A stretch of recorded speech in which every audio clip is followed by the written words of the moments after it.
All right, Shalom.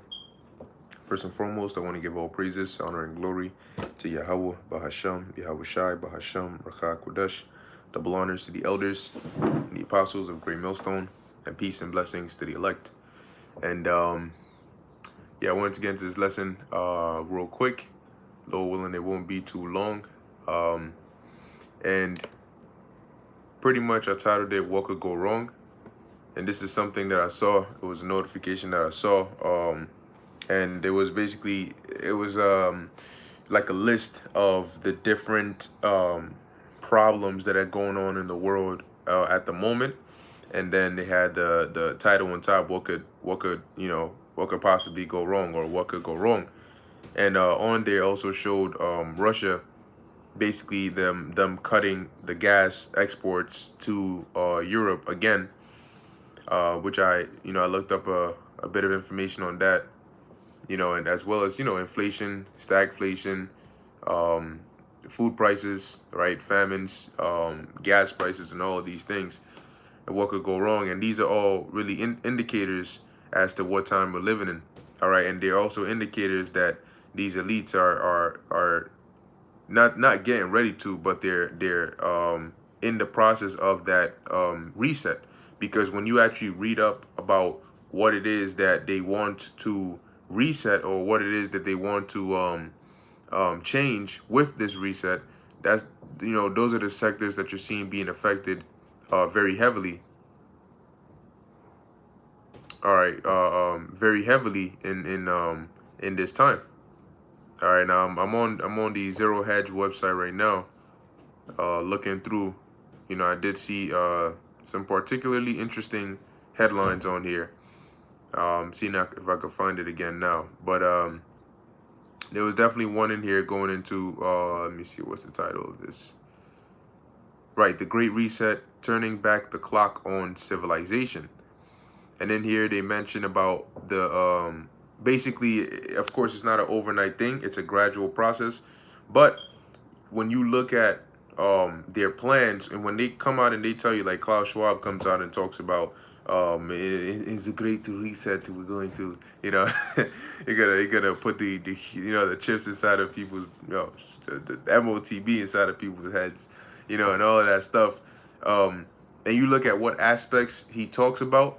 He wants to change the technology and the merge man and machine, and deal with the well, let me actually pull it up here. Right, so you have one paragraph here. It says, globalists who are obsessed with societal control decided to take advantage of the demic in order to increase their authoritarian power, which is true. We saw them take measures that, if you mentioned before, would just be considered from like a Black Mirror episode or like a conspiracy theory. But now we actually saw those beginning steps of those draconian measures actually being enacted and being used to a certain extent, right? Now, there's certain things that weren't fully done, and I don't think that that was the end of it.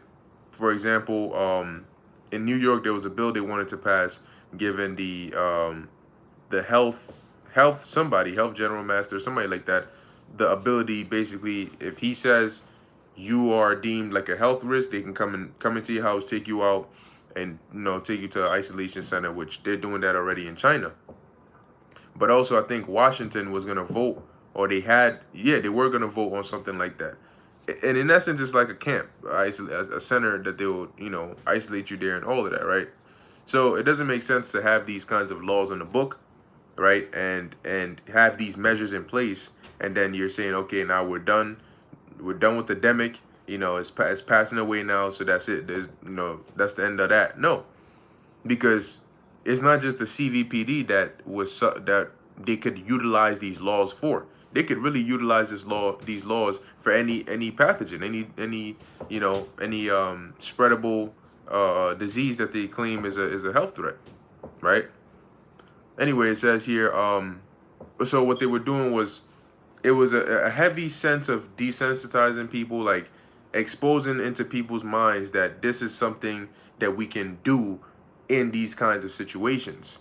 right? So people are seeing it. So when it comes back again, when they say something like track and trace, or they say social distance, people already know what they're talking about. When they say take quote unquote safe steps and safe practices, wear masks, people already know what they're talking about, right? So that's a form in itself of priming and, like, conditioning the minds of people. But here it says prominent among them, right? The globalists who sought to increase the authoritarian power. Prominent among them was Klaus Schwab, all right, founder and executive chairman of World Economic Forum, or he stated that the demic represents a rare but narrow window of opportunity to reflect, reimagine, and reset our world. According to him, every country from the United States to China must participate, and every industry from oil and gas to tech must be transformed. So when you start thinking about these things, you say, huh, so they want to transform the tech industry, they want to transform the tech industry, they want to transform the oil and the gas. To transform, meaning you're changing forms. So that means that you got to be able to take this old form and do something to it, so that you either get rid of it and use another one, or you basically, that's what they're doing. So there's certain sectors that are being affected, like the food, the energy, the gas, the electricity, and it's being affected because they're resetting it. Okay, they wanna change it from the standard that it is now to another one. But in order to do that, they have to find a way to do away with this standard, which is what we're seeing them do. So when you see, because they know that the American economy plays a very big role, because a lot of these world economies are intertwined, they're interdependent. So the American economy plays a very large role in the global economy. So if they can take down the American economy, that can really pull down, these other economies are already struggling as it is, so that can, bring that down even more. So America is, of course, America is one of the countries, but it's one of the main countries, but it's still just, to the elites, America is a corporation. It's still just another country. So when they're trying to bring in their new agenda, they need to level the playing field. That means they need to crash that's why what we're seeing is a global, right, economic collapse. They need to crash the global economies, not just one country's economy or another one, all of them. That way they can keep do it on a playing field, and unified into one. So there's no separate entity. Like China and America right now, they're different, right? China is different from America. The way they do things and run things is different. And so these elites are trying to trying to basically do away with that. So no, you can't do your own thing. It's going to be one. We all going to do the same thing. And when you do that, it's easier to control. Think about it. If you leave the world as is right now, you need to now deal with China. You need to now deal with the US. You need to now deal with this, that. It's like you're trying to control different beasts, but if you can break them all down, unify them into one, then that's easy. You can centralize the power. You can centralize that control, right? Like that's why you have the pyramid structure or the triangle. You have many on the bottom, and then the closer you get to the top, the more narrow it gets. So the top, though it's a concentrated point, it's small, it's at the top, but it's controlling a lot. So one giant pyramid instead of many smaller pyramids. That's more work. So with that being said, I want to get a precept here, because you have people are starting to see these things, but as we say, you're coming from the world, right? The world is where these people, they love to dwell at. They love being. It's their thing. It's their world. So to hear all these calamities happening, people have the mindset that, oh, what was it? Live and let God. Apparently that's some new joint. It's like, just You just don't waste your time. And they call it stressing. When you tell somebody about these things and you're, you know, explaining to them, they take it as you're stressing too much about it. Don't worry about it. Leave it. You know, live your life while you still can. You know, the rest, the God will handle the rest. Oh, he will handle the rest, all right. But it's not, when we tell you about these things, we're not telling you so you can go and change them. Clearly, you don't have the power to change it. Neither do we. That's not the reason we're informing you about what's happening. You may tell somebody, they'll say, "Oh, well, why?" So now that I know this, now what? Like, I can't change it. Yeah, but that doesn't give you an excuse to be ignorant of it, because we're informing you so that you can change your mindset. It's not about you changing the events. Clearly, you can't change those. But what you can change is your mindset and how, you know, you're affected by the things that are coming. So you need to be informed. For example, let's put it this way. Here's a nice example. You turn on the news, you watch, or you go on your phone and you check the weather, right? When you check the weather and you get the information that, hey, it's going to rain today, or hey, it's going to be a snowstorm today, do you say to the weather app, why are you telling me this, because I can't control the weather? No. You inform yourself of what's about to happen, even though you can't control it. But what you can't control is what you do. So you say, now that I know that it's going to rain, I can't stop the rain, but I could bring an umbrella so I don't get wet. So that's what I'm going to do. Instead of saying, oh, well, why are you telling me? Yeah, it's not like, you know, I mean, I can't control the rain, so why should I stress about it? So that's what happens when you tell people, yo, this is coming. Yeah, blah, blah, blah. So what am I going to, whoa, dummy. If you know that it's going to rain, I'm not asking you to change the rain, but what can you do to make sure that you don't get wet? That's the point. Now, if you don't know it's going to rain, then you eliminate that. Of course, you can't do anything about the weather, but you eliminate any chances you have about, you know, protecting yourself so you don't get wet. Because even if there was something you could have done to help yourself, you said, it doesn't matter because I can't change the weather. And you went out there and you got wet. And then you see other people out there who are dry with umbrellas, and now you want to ask, oh, can I come under? You know, you can't come under my umbrella. All right? I'm not Rihanna, and this ain't umbrella. You know what I'm saying? So, in essence, it's important that we give out these warnings. But nevertheless, this is Jeremiah chapter 51, verse 8. It says, Babylon is suddenly fallen and destroyed. Okay? Suddenly fallen, more so sudden to those that are not paying attention. It says, how for her take balm for her, or for her pain, if so be she may be healed. So what we're seeing right now is the pains of this place. We're seeing the I don't even know what to term it, but we're seeing the things that are happening to this place. Okay, and nobody's really able to stop these things because these are problems that have built up and built up and built like a balloon that's just been inflated and inflated and inflated. It gets to the point where it's gonna pop, and there's nothing you can do to stop that. See, you can't. The only way the air is coming out at this point is it's gonna pop. The balloon has been tied at the edge so tight. The only way is for it to pop. So that's what's coming. There's no way to turn around and just magically undo these things you're seeing. Look, when you have inflation, is something that it's you can manipulate it, but you can't do it on a you know that kind of level, because when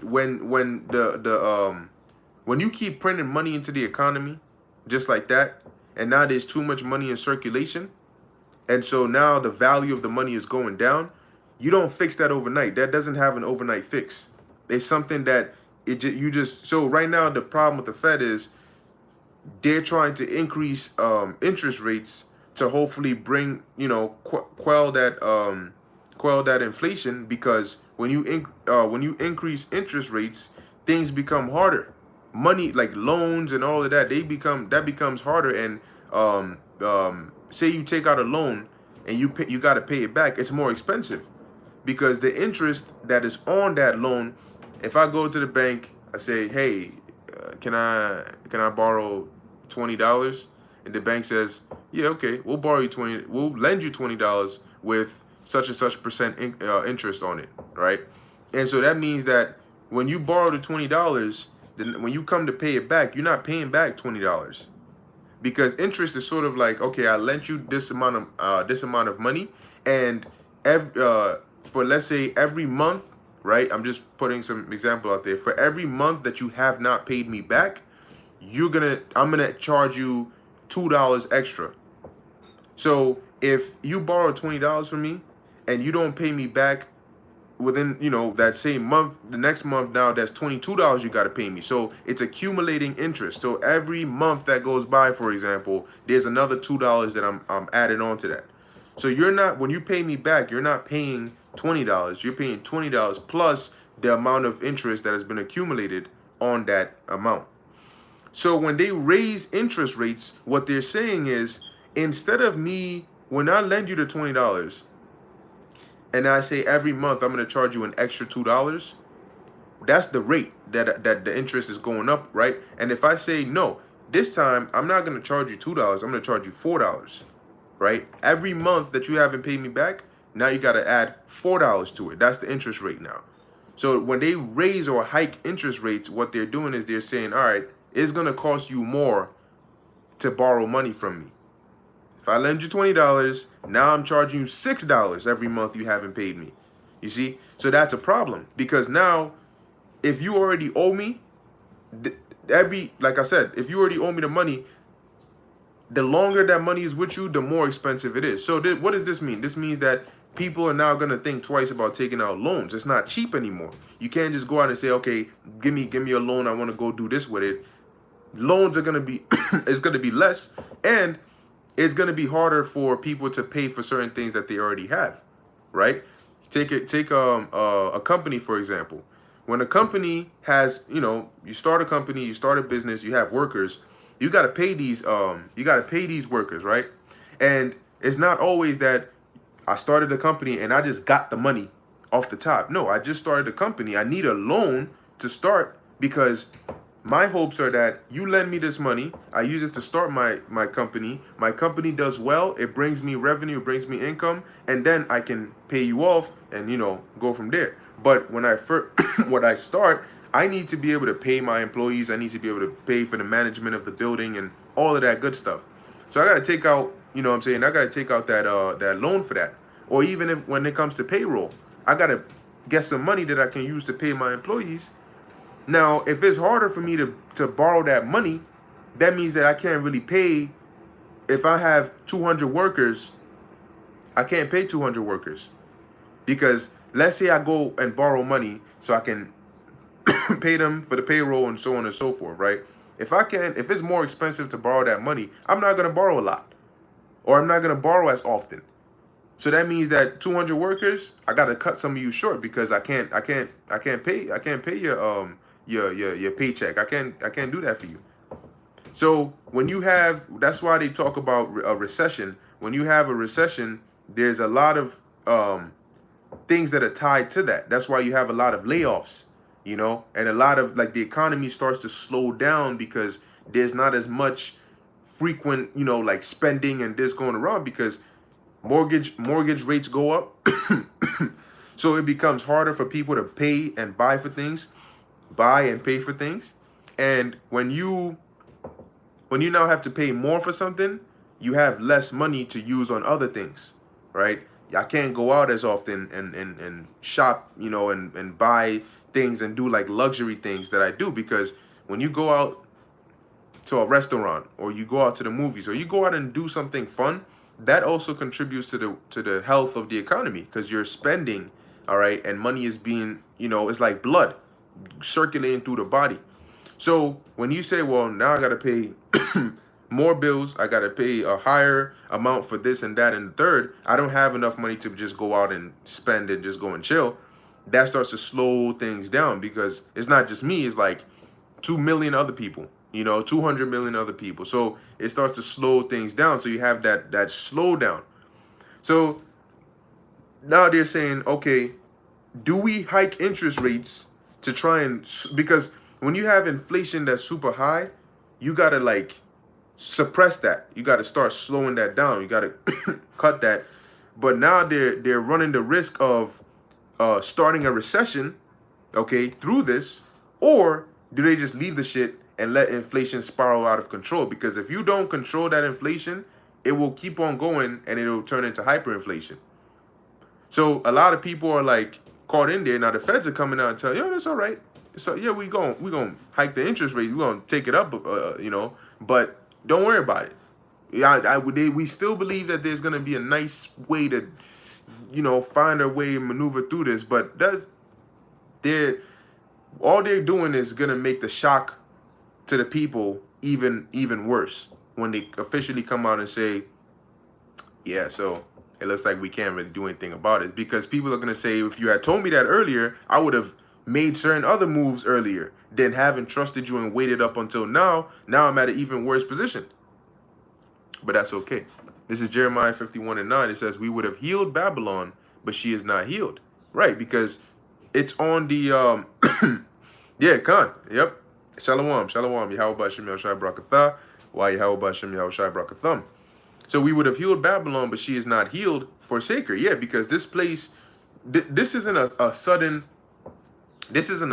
out of nowhere issue that Babylon is facing for the first time. No. If you have a pattern of a certain illness that occasionally it comes, and it comes worse each time, when it happens again and it puts you in a this time it puts you in a hospital, people are gonna know that, this time it might be it, because this isn't like the first time you're going through this. Like, this is, you usually face these kinds of attacks, but this time it's been like, really, really, really bad.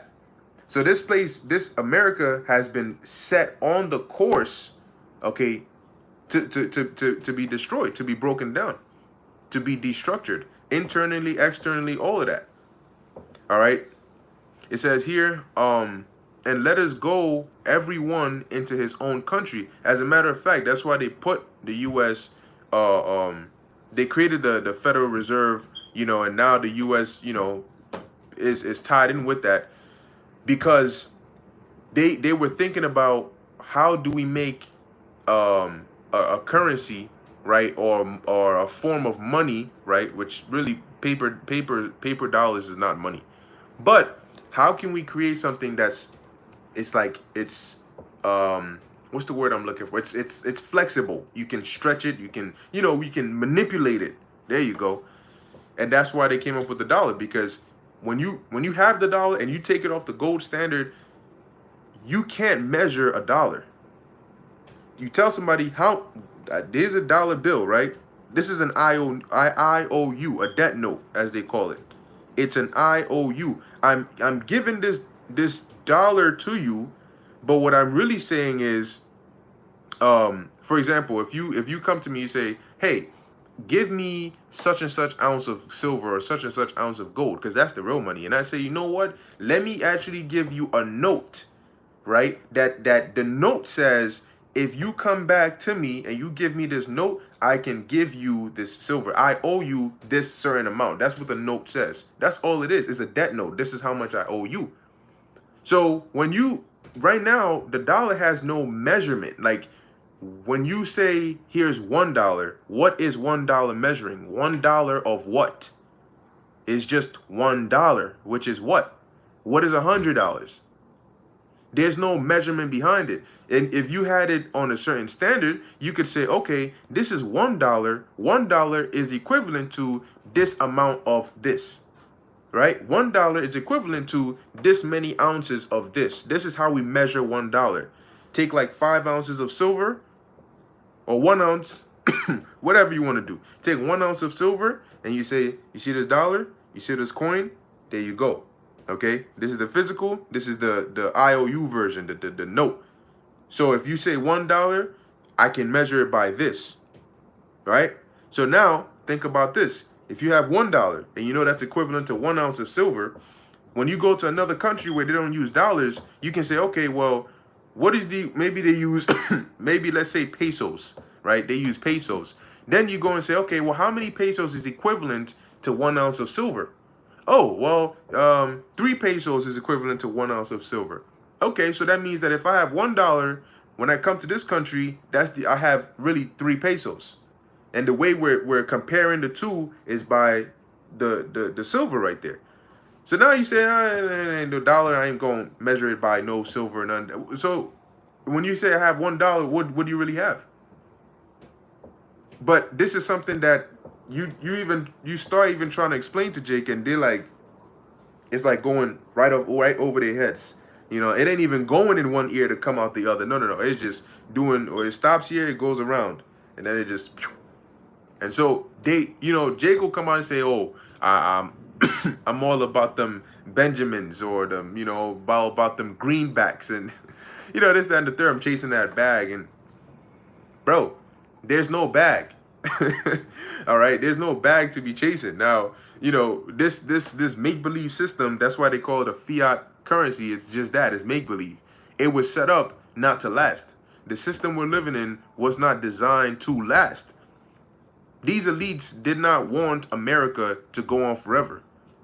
Because, yeah, they're using they're using America, but America, as it is right now, is standing in their way. That's why they're collapsing it. Because this country, as it is right now, is standing in their way. They don't need an independent, because in America, the the average citizens have these freedoms. They have this constitution, and they can do this and they can do that. They don't want that in the New World Order. They created that for a period of time, but now they don't need that. So they're doing a reset. But as it says in Jeremiah 51:9, we would have healed Babylon, but she is not healed. Forsake her and let us go, everyone, into his own country. Yeah, because people are starting to realize, yo, this place is through. Biden came up into power. The world has been looking at this place like, yo, that's America? Like, what the hell is going on over there, man? This place is through. So people are starting to realize, look, what's that? Isaiah 13. All right, it says that they shall I think it's 13 and 13 around there, about it shall be as a chase roll, and every man basically is gonna go to themselves, roughly paraphrasing, right? So like it says, forsake her, let us go, everyone, into his own country. For her now, when these other nations go back to their countries, where is Jake? Where's Jake gonna go? Where are you gonna go? You don't got nowhere else to go. So these nations are fleeing this place because they're seeing how bad it's getting. But now you're stuck here. You don't get to flee. So you're in a lot of trouble. It says, and Jake will be the ones that don't even realize why these people are fleeing and what's really going on. A lot of Israelites don't really look into things. They look at surface level and then they stop right there. They hear little things here and there, hear little terms here and there. Okay, this is, and then that's it. They don't look into it to find out, well, what does this actually mean? If they did, you would see a different energy and a different spirit and a different mindset in a lot of Israelites.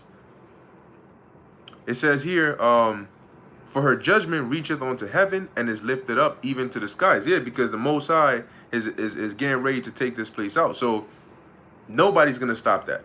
It's in the Lord's plans for this place to be taken out without remedy. So the Lord has set it in motion. He has put it into the minds of the elites to set, to have events take place the way they are now, so that this place can be taken down. And that's the end of that. There's going to be no way that this place gets saved. And every day you look at, breaking news, you look at articles, it's all talking about the same thing. They're either telling you about the worsening energy crisis situation in Europe, the blackouts that are happening around the world, governments telling their citizens to turn the lights off during certain hours to save electricity, or they're telling you about another food plant getting destroyed, or they're telling you about food shortages. It's constantly just the same news getting worse, maybe some new information coming out here and there, but you're not hearing anything good. You're not hearing anything prosperous about this place. And that's because Yahweh Hashem Yahushua has pronounced the destruction of this place. That's our job. That's a part of our job, to come out here and let you know what is the Lord plan to do.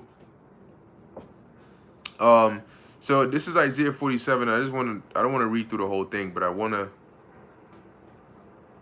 read a few verses here. There's a lot, but you know what? I'm going to start at verse 5. It says, Sit thou silent. Now Isaiah 47 is really going into the Babylon, right? And as the title, the top says, lament for Babylon. Why? Because she's not going to be healed. So it says here, so what we're witnessing is the downfall of this place. Isaiah 47:5, sit thou silent and get thee into darkness, O daughter of the Chaldeans, for thou shalt no more be called the lady of kingdom. So that status that this place once held is being taken away. And this place is gonna come down so low that even the allies of this place that at one point looked at it, and remember, Babylon is the woman, the whore that sits upon the beast. So at pursuant to Revelation 17, at some point you're gonna have this place is gonna sink down so low that even the allies, the so-called allies of America, are gonna end up shooting missiles on America. Verse 6, I was wroth with my people, right? The Lord's people are the Israelites. I have polluted mine inheritance and given them into thine hand. And that's why we went into captivity under these devils, all right? And that's why we're still in captivity even till this day, because the Lord gave us into their hands. It says, thou didst show them no mercy. Upon the ancient hast thou very heavily laid thy yoke. And that's exactly what they did. Verse 7, and thou saidest, I shall be a lady forever, so that thou didst not lay these things to thy heart. Meaning, there's a scripture that says that their inward thought is that their houses shall continue forever, right? And their dwelling places to, from generation to generation. So when they were doing all these things, and even, now they have the mindset that they're going to be able to do whatever they want to do, continue. Like when you hear these demons, like this guy, Noah, Yuval Harari, you hear Klaus Schwab, you hear these elites, when they had the world government, their meetings, they speak as though they're going to continue on forever. They're going to stay in the position they're in and expand higher and higher, surpass the Most High, and just go and reach new heights. And that's just going to be it. But they didn't sit down to think about the day when the Lord pronounces judgment upon them. They didn't sit down and think about the things that they're doing to us and to the world. Is not the Most High going to revenge? Is he not going to recompense it upon them? Right? It says, neither didst thou remember, or neither didst remember the latter end of it. Verse 8, therefore hear now this, thou that art given to pleasures, which that's what you see here. All right. Pleasures upon pleasures upon pleasures. That dwellest carelessly, that sayest in thine heart, I am, and none else beside me. I shall not sit as a widow, neither shall I know the loss of children. And that's the spirit, that's the mindset that this place carries, which is basically just, even if there's a trouble and there's a problem going on, don't even worry about it. Don't stress yourself. Chill out. It's gonna be all right. Ain't nothing bad can hit this place. You got people that'll look at you dead in the face and tell you, no, this place can never go into hyperinflation. This place is not gonna. No. And some of them will tell you, look, things are gonna get really, really bad, but it's gonna get right back on track. It's gonna get really bad, but in the long run, we'll be all right. They don't realize that when this place goes down, it's going down permanently. It's going down for real. Because chaos is going to happen. Then they're going to bring order through martial law. And then, they're going to institute, they're going to start, forcing those draconian measures. And people are going to start thinking, okay,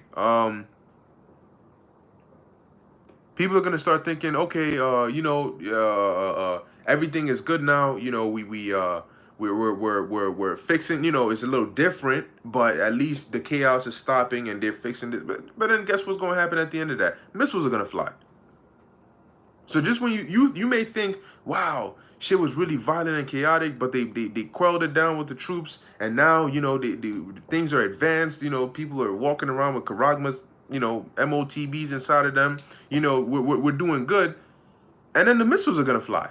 So there's gonna be, this place is not gonna come back. It's not gonna be able to go past the limit that Yahweh Ba'ashem Yahushai has set for it. So this is the end. But yeah, we're congratulations, folks. We're living in the end of the world. That's where we are right now. All right. These are the times that were seen only in visions by the men of old. And now, like they weren't there. It's okay. The men of old, of course, they're here now through reincarnation. But what I mean is these are things that they saw afar off. All right. But they had to wait. Even the apostles, all right, during Yahushai's time, they were so excited, but they still had to wait. And now, imagine from the apostles' time, going through the siege, going through the scattering, going through the falling away, being brought here into captivity, going through the slavery, Jim Crow, all that time, all the way up until now, waking up to us being Israelites and then having to prophesy for years and years and years and years and years. Now we're at the very end where all these things that we've seen and prophesied and read about are now being fulfilled now. So the wait is really over. Verse 9, it says, but these two things shall come to thee in a moment.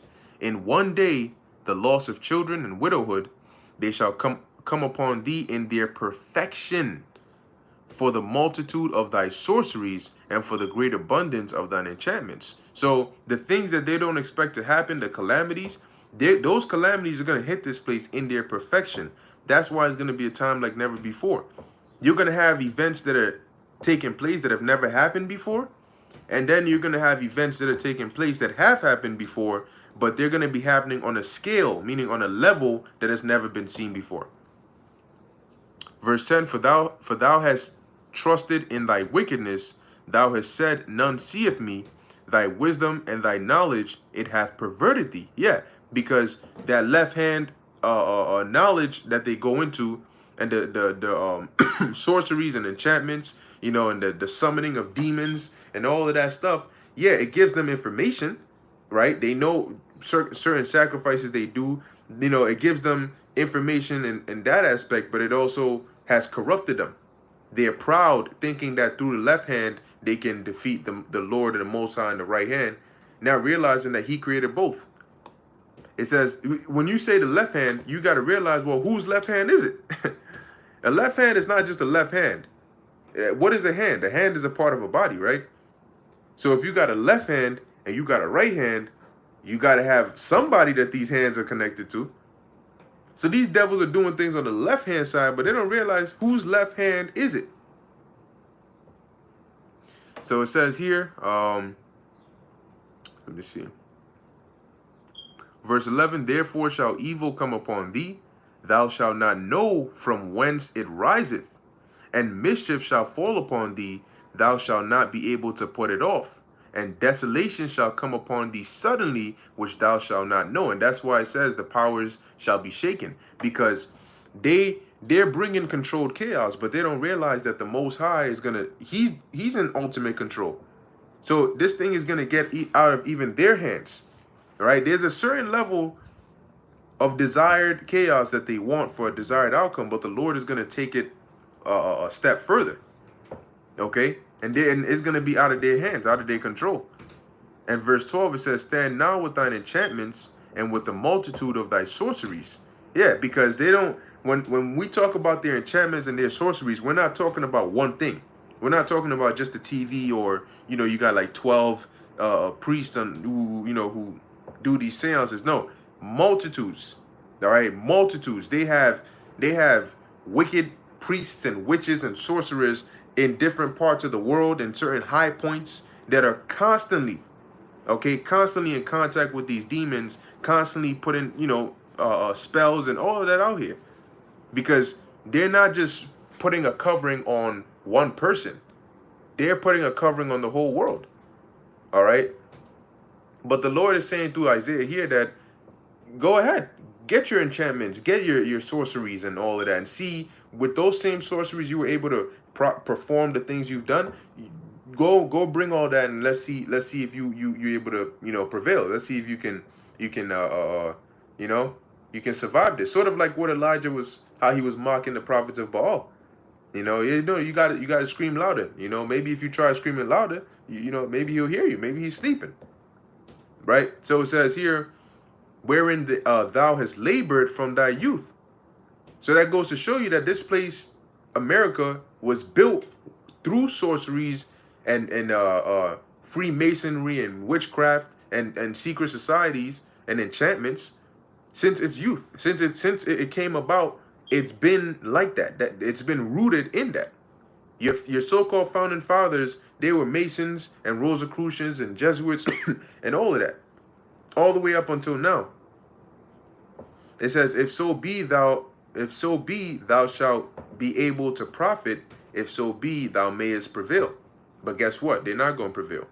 Thou art wearied in the multitude of thy counsels. Why? Because they have these councils, to gather information, to solidify their plans, to find out what sacrifices to do, to find out how they're gonna, are their plans gonna succeed? What's the time frame? What should they be doing?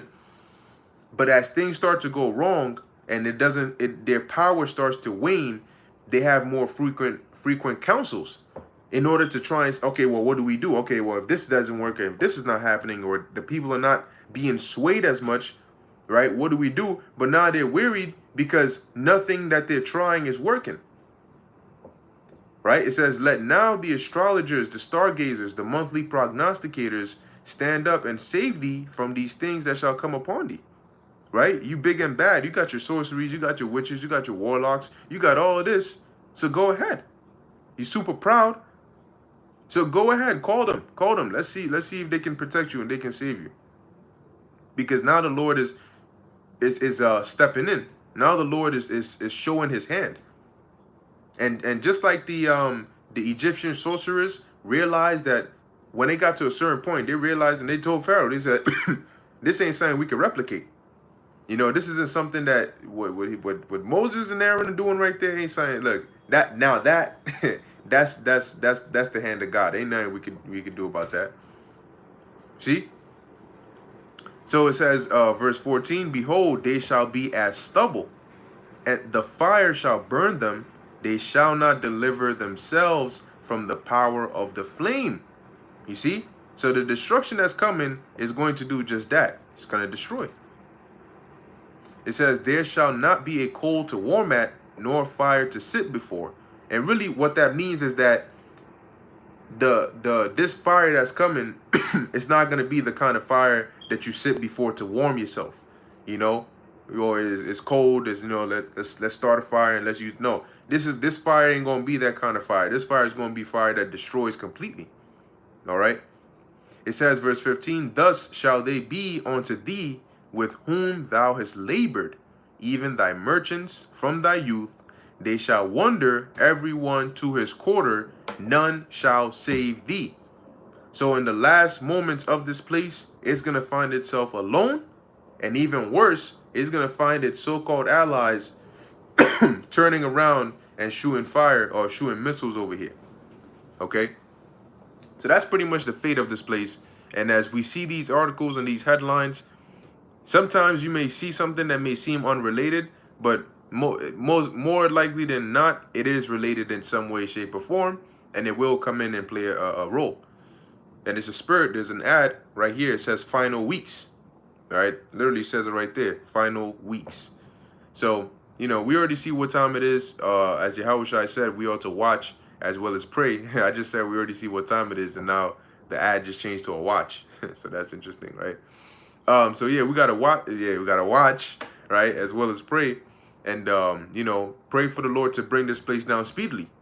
Okay, and we know that the days in which we're gonna go out and prophesy, the Lord is counting that down. The days in which these videos are gonna go out, or these videos are gonna keep on going out, and you can just tune in and watch. The Lord is counting that down. All right, and now we're about to kick into the next phase. So you got to stay focused in this phase and make sure that you complete this part successfully. But the next part that's coming is going to be another challenge all in itself, where your faith is going to be tested on a high level. So gather that faith for a treasure, because you're going to need that. Anyway, with that, I'm going to end it here. Lord willing, that was edifying to the elect. In closing, I want to give all praises, honor, and glory to Yahweh, Bahasham, Yahweh Shai, Bahasham, Rakah Kodash. Until next time, Shalom.